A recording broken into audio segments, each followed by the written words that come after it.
Teacher का कहना मानोगे? हाथ करो। हेलो, हाँ किसका? हाँ ठीक हो तुम? क्या कर रहे हो? अच्छा कुछ नहीं। मम्मा क्या है? मुझे इस बच्चे को परेशानी क्या है? मम्मा मैं रोड पे खेलने जाऊँ? नहीं जाना। मार खानी है तुमने? नहीं जाना कहीं नहीं। हाँ तुमने वो सीरियल देखा पिछले कल? वो है किसी के प्यार में। वाह क्या सीरियल है ना वो, है ना? मम्मा भाई आराम से चला गई। अरे भाई क्या भाई देख चिल मार देख कितनी अच्छी है मेरी। भाई एक्सीडेंट हो जाएगा। हुआ है कभी एक्सीडेंट? भाई भाई हुआ है कभी एक्सीडेंट? भाई आगे देख। ये क्या हो गया? ओ भाई मैंने बोला था तेरे को कि आराम से चला गाड़ी। ओ भाई इसमें तो हम फंस जाएंगे, इसमें चल चल यहाँ से भागते हैं। मेरा बच्चा कहाँ गया? मेरा बच्चा, ये तो मेरा बच्चा है।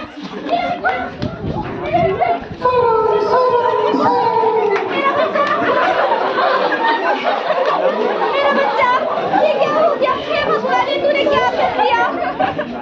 ये मेरी लापरवाही का नतीजा। कोई तो मेरी मदद करो। कोई क्या?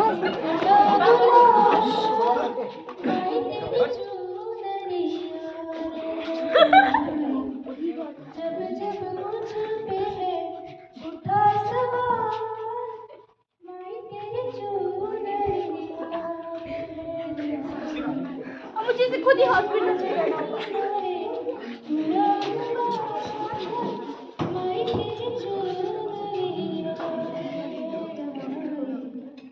अब मुझे इसे खुद ही हॉस्पिटल ले जाना होगा।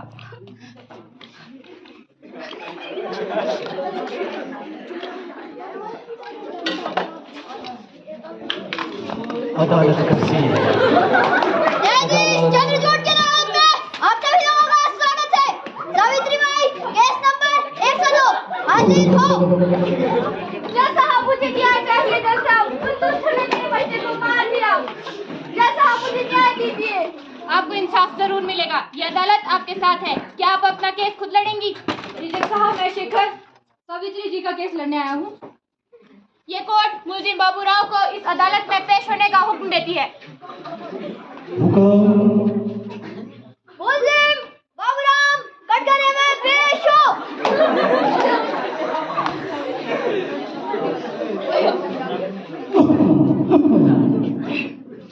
मुलजिम बाबूराव, आप पर इस अदालत में पीड़ित सावित्री बाई की ओर से उनके बच्चे को क्षतिग्रस्त करने का मुकदमा चलाया जाता है। क्या आप अपना केस खुद लड़ेंगे?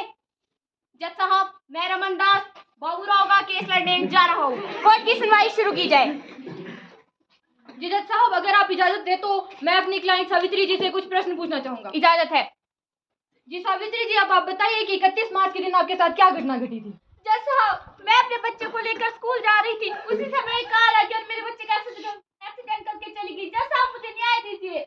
जी जज साहब जैसा कि मेरी क्लाइंट सावित्री जी ने कहा कि ये उस दिन अपने बच्चे को स्कूल लेके जा रही थी और रास्ते में एक गाड़ी ने इनके बच्चे को टक्कर मार दी। अब ये न्याय के लिए आपके पास आई है। अब आप इन्हें न्याय दिला सकते हैं। डिफेंस कुछ कहना चाहेंगे?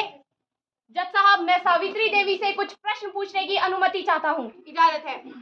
तो सावित्री बाई जी जैसा आपने कोर्ट को बताया, हम सभी को बताया कि 31 मार्च के दिन आपके साथ क्या घटना घटित हुई थी।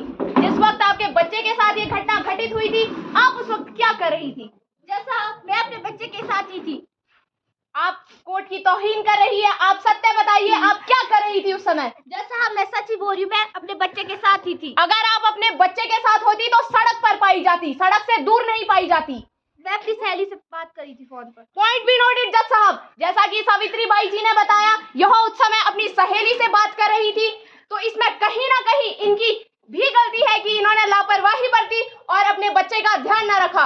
अगर ये अपने बच्चे का ध्यान रखती तो ये नौबत ही नहीं आती, इनका बच्चा आज सुरक्षित हमारे सामने होता।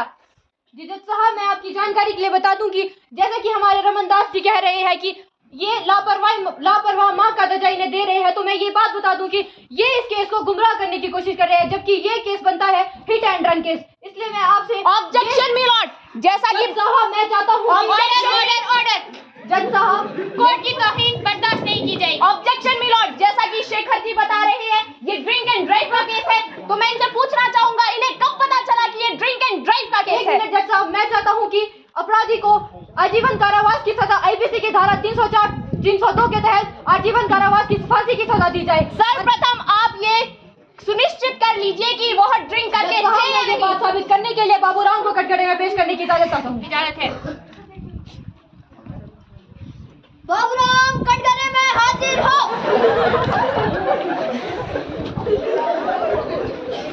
जी बाबूराम जी, अब आप बताइए कि उस दिन आप कहाँ से आ रहे थे और आपने किस तरह उस बच्चे को टक्कर मारी? सबसे पहली बात तो जैसा मैंने उस बच्चे को जानबूझ के टक्कर नहीं मारी और मैं उस दिन अपने दोस्त के साथ घर लौट रहा था और अचानक से एक बच्चा आ गया और गाड़ी से टकरा गया। तो क्या आप ड्रिंक करके थे? नहीं, मैं तो पिता ही नहीं। आपसे ये नहीं पूछा जा रहा कि आप ड्रिंक करते हैं या नहीं। आपको हमें बहुत अच्छे से पता है कि आप उस दिन ड्रिंक करके थे और आपने उस बच्चे को ड्रिंक करके ही नशे की हालत में टक्कर मारी। और क्या आपके साथ कोई आपका दोस्त था? हाँ, मेरा दोस्त रामू था। जज साहब, मैं इजाजत चाहता हूँ कि इनके दोस्त रामू को कटघरे में पेश किया जाए। अब वही इनकी सच्चाई बताएंगे। इजाजत है। बाबूराम के दोस्त रामू को कटघरे में पेश किया जाए।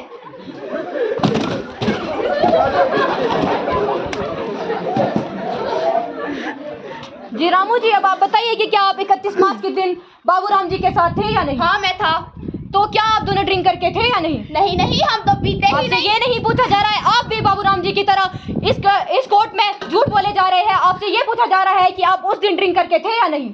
हाँ, बस मैंने थोड़ी सी पी ली थी और मेरे दोस्त ने थोड़ी ज्यादा। पॉइंट बी नोटेड जज साहब, जैसा कि बाबूराम जी के दोस्त ने खुद कह लिया है कि उस दिन बाबूराम जी पी के थे और ये बात अब साबित हो चुकी है कि बाबूराम जी ने नशे की हालत में उस बच्चे को टक्कर मारी है। डिफेंस क्या कहेंगे?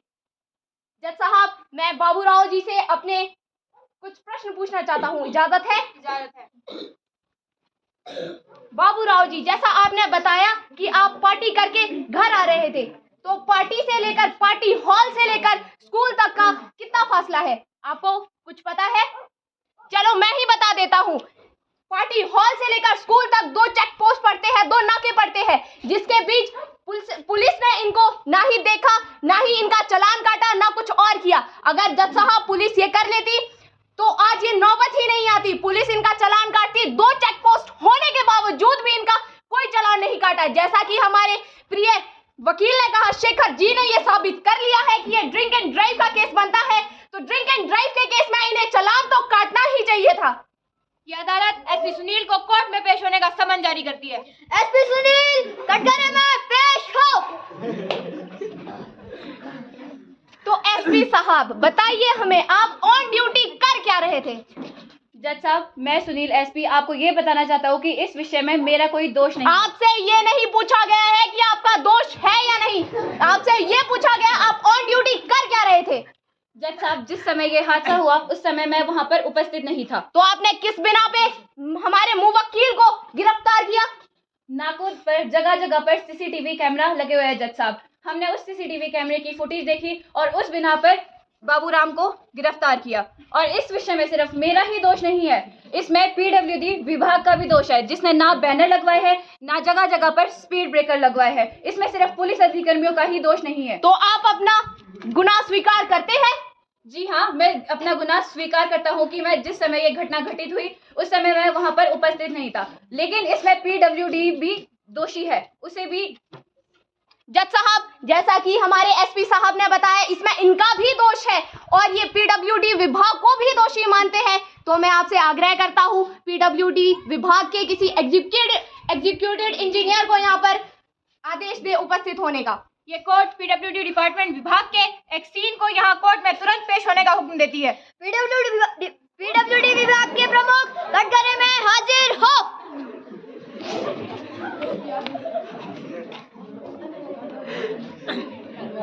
तो बताइए आप हमें, जो आपको सरकार से पैसा मिलता है सड़क निर्माण के लिए, आप उसका क्या करते हैं? जज साहब, जितनी बचत हमें सरकार देती है हम उसका यूज सड़क बनाने में कर देते हैं। अगर आप सड़क निर्माण सही से करते तो आज ये नौबत ही नहीं आती। जगह जगह सड़क में स्पीड ब्रेकर्स नहीं है, गति निर्धारित सीमा करने के लिए कोई भी बोर्ड नहीं है। कैसे किया आपने अपना काम? जी जज साहब, मैं इजाजत चाहता हूँ कि मैं रमन दास जी के बजाय मैं इनसे कुछ प्रश्न पूछूं। इजाजत है। तो जैसे कि हमारे रमन दास जी ने, प्रिय रमन दास जी ने आपसे कुछ प्रश्न किए कि आप उन पैसों का क्या करते हैं। आपने कहा कि वो आप सड़कों में इस्तेमाल करते हैं। आप बमटा की ही सड़कें देख जी लीजिए हाँ, यहाँ पर। आप बमटा की सड़कें देख लीजिए। यहाँ पर स्कूल है लेकिन यहाँ पर कोई गति सीमा निर्धारित सूचना बोर्ड नहीं दिया गया है, और साथ ही साथ यहाँ पर ना कोई स्पीड ब्रेकर है। आज आए दिन यहाँ पर एक्सीडेंट होने की यही तो वजह बनती है। आप अपने काम को पूरी तरह से नहीं करते हैं। आपको जो पैसा मिलता है, गवर्नमेंट की ओर से पैसा मिलता है, आप उन पैसों का सही इस्तेमाल नहीं करते हैं। तो बताइए आपकी इसमें गलती है या नहीं? आपने अपना कार्य ठीक से किया या नहीं? जज साहब, इसमें मेरा कोई दोष नहीं है। अगर आपका दोष नहीं है तो सड़क निर्माण ठीक से होना चाहिए था, ठीक से स्पीड ब्रेकर्स होने चाहिए थे। अगर स्पीड ब्रेकर्स होते तो ये नौबत ही नहीं आती, एक्सीडेंट तो होते ही नहीं। गति सीमा निर्धारित करने के लिए कोई बोर्ड लगाया आपने कहीं? बमटा की सड़कें देख लो, दिख रहे हैं कहीं आपको बोर्ड?